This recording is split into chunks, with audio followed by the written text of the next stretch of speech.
Hello, good day guys. So, meron akong ilalabas na video no sa may nagpapagawa kasi sa akin ng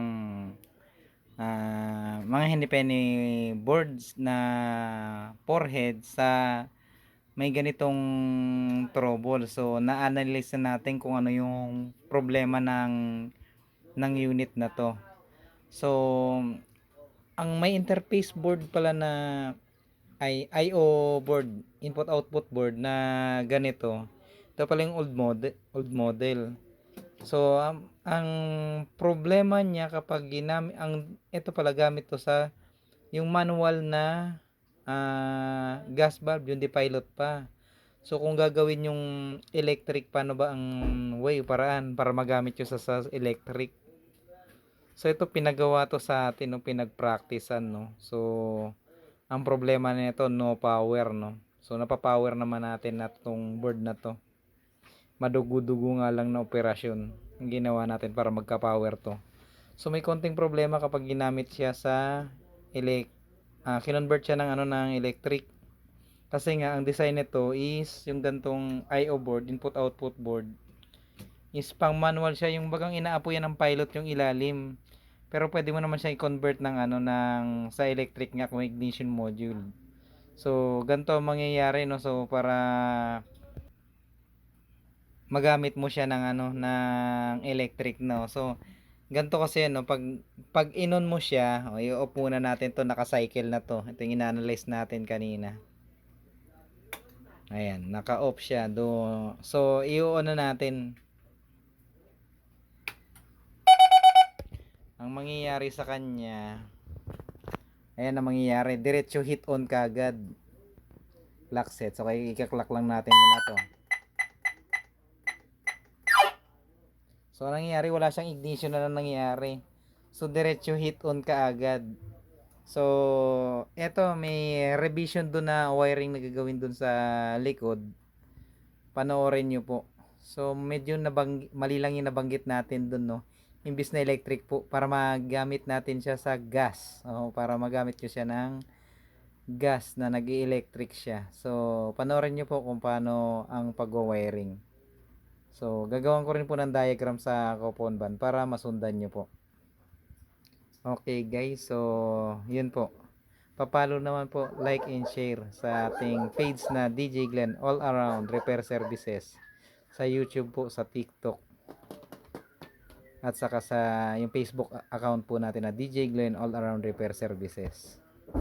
So, kahit anong mga equipment boards po na nagre-repair po tayo. So, ito lang yung isang natin pinadala ng kapwa natin technician na nag-hit on, kaso hindi nagbubukas yung gas valve, may pilot daw. So inalam natin ang problema. So wala pa lang, napalitan na natin yung mga piyesa sa board. May tatlong board na kasi na dumating sa akin na ganito, na nahirapan din ako. Saka ina-analyze ko kung ano talaga yung problema. So nakita naman na natin. So panoorin niyo po yung full video po. Ito na yung update pre dun sa board na last na pina-check mo na forehead. So ganito pala magiging remedyo natin. Napalitan ko na ng piyesa, bago na yung piyesa dun sa board. So nakita kong problema pre, pang manual talaga yung interface board na nakakabit yan. So ganito ang gagawin natin kung gusto mo siya magamit yan sa electric. So ang 24 volts, 'di ba, ang ginagamit natin is yung diyan, yung heat na yan, yan sa THS. Sana yun, ayun. Ayan. Common heat, ayan, common heat. Ayan yung sinusupply natin do sa THS ng gas valve. So ang mangyayari, tatanggalin mo diyan yung papuntang THS ng gas valve. Dito mo siya i-connect na sa to. Sa itong 24 na to, primary contactor, gas safety valve optional.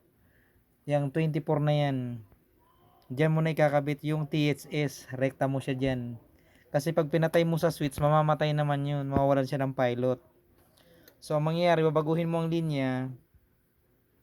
Ayan, diyan ang mangyayari papuntang THS.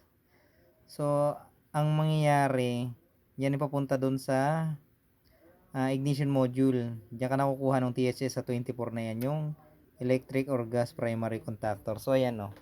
Kita ko, papatayin ko. Naka-on na siya ngayon. Ayan, may 24 volts siya. Naka-on na. O, patayin ko, mawawala yung 24 niya pag inok mo yung unit. Ayan, halimbawa, nag-pump ka. Ayan, o. Tapos, pag nag-pump ka, hindi rin mag-on yan. Wala 24 din yan, o. O, wala rin yan. So, doon yun yung gagamitin mong heat supply nung ano, yung THS nga. Tapos, i-on ko na. Ayan, o. Meron na siyang 24. Mag-ignite na siya doon sa ignition module.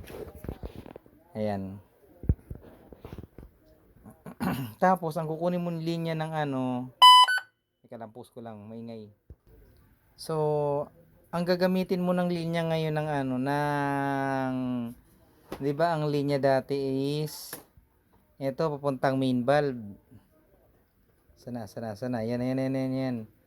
Ito yung linya. So, sa tatlong to, ito yung common, ito yung pilot. So, naka-bypass tayo, ano to, yung jumper, nilagay ko yung jumper na yan, ayan, yung jumper na yan, yung pin na yan, ayan, yung jumper na yan.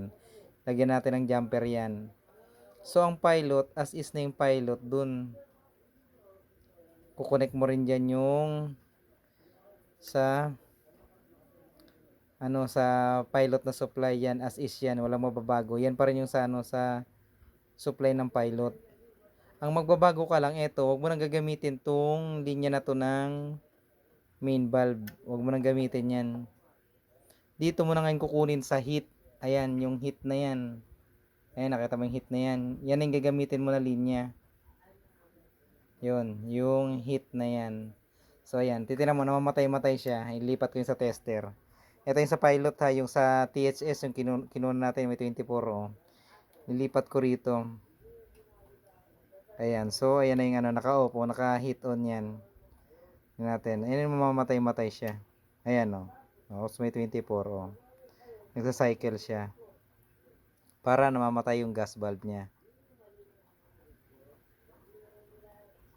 Ayan, naka-hit on. Oh, ayan, namatay na. Wala na yung apoy. So, yun.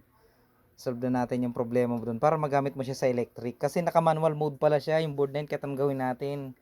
Pang manual pala siya na burner. So, okay na tayo dun. Ngayon, continuous na nag-hit on siya. Okay naman yung ano, yung function niya na. Kaso, ang mangyayari nga lang sa kanya is mawawalan siya ng ano, yung display ng ignition 1, 2, 3. So may babaguhin pa rin pala tayo dun sa ano, sa interface board. Kaya kailangan ipadala nyo rin sa akin yung interface board para may safety siya. Kasi halimbawa, walang ano, wala pang pilot si pilot valve. Magre-release ka agad ng ano yan, ng gas doon sa burner. Magpapasingaw ka agad siya. So may binabago din ako doon sa board. May minomodified ako sa board. Kaya kahit hindi siya mag-display ng ignition board, kapag was long na wala siyang pilot, kahit mag-hit on siya dyan, hindi siya magre-release ng valve. Kung wala ka kasing babaguhin dito sa I/O board din, ang mangyayari is pwedeng maipunan ng gas si ano, si burner jets. Pwedeng mag-backfire siya kung minsan. So may binabago pa rin tayo dito sa interface board na to na wiring para may safety pa rin siya. Pag wala siyang pilot, hindi siya pa rin maglalabas ng apoy. So yun, nire-repair din natin, nire-retoke natin to. Pero magagamit niyo na siya sa electric ignition mode na dati siyang naka-manual siya na ano na yung pinapilot na gas valve para magamit niyo yung electric na ignition. So yun lang, may binabago tayo dito sa interface board na to. Ayan. So pre, padala mo na yung board sa akin. Solve na problema mo. Pwede mo nang gamitin to. Yung may interface na board na mga ganito. Kaya kang yaka na yun sa atin. No? So, salamat sa pagpatitiwala at pagpaparepair ng board sa DJ Glenn Olaron Repair Services. So, pin nyo lang po sa Google sa mga gusto magpa-repair dyan ng mga board po ng kahit na anong kitchen equipment. Gagawa po tayo nyan. So, ayan. Okay na to. Padala na natin 'to sa may-ari. So, bandang Marikina lamang 'to, isang board na 'to.